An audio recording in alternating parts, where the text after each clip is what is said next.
Reducing the risk of nuclear war. That's one of the items discussed at President Joe Biden and President Vladimir Putin's summit. The two leaders agreed to consider arms control measures. But one day after that summit, is the world any safer from a nuclear holocaust? White House Correspondent Owen Jensen asked an expert today. Owen. Tracy, President Biden and President Putin together released something called the U.S.-Russia Presidential Joint Statement on Strategic Stability. That's a mouthful for sure, but it all boils down to this. They both reaffirm that a nuclear war cannot be won and must never be fought.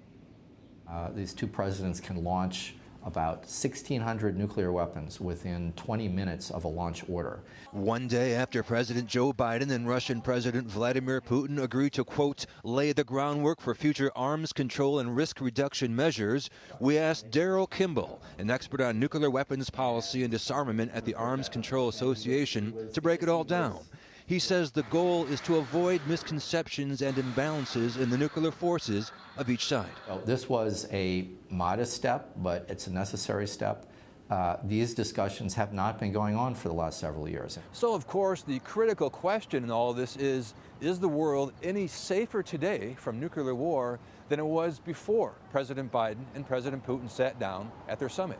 I feel a little bit more optimistic than I did before the summit. Pope Francis himself has said the use of atomic energy for purposes of war is immoral, just as the possessing of nuclear weapons is immoral.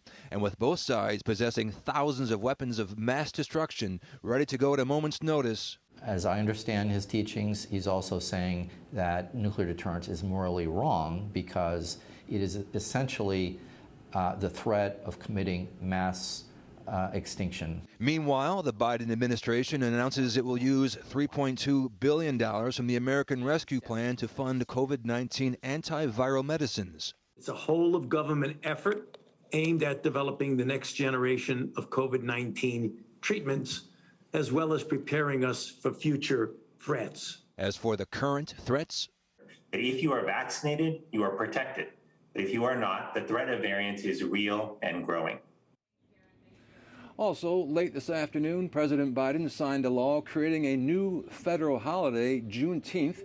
It commemorates the ending of slavery in the United States. Now, it's the first new federal holiday since Martin Luther King Jr. Day was created back in 1983.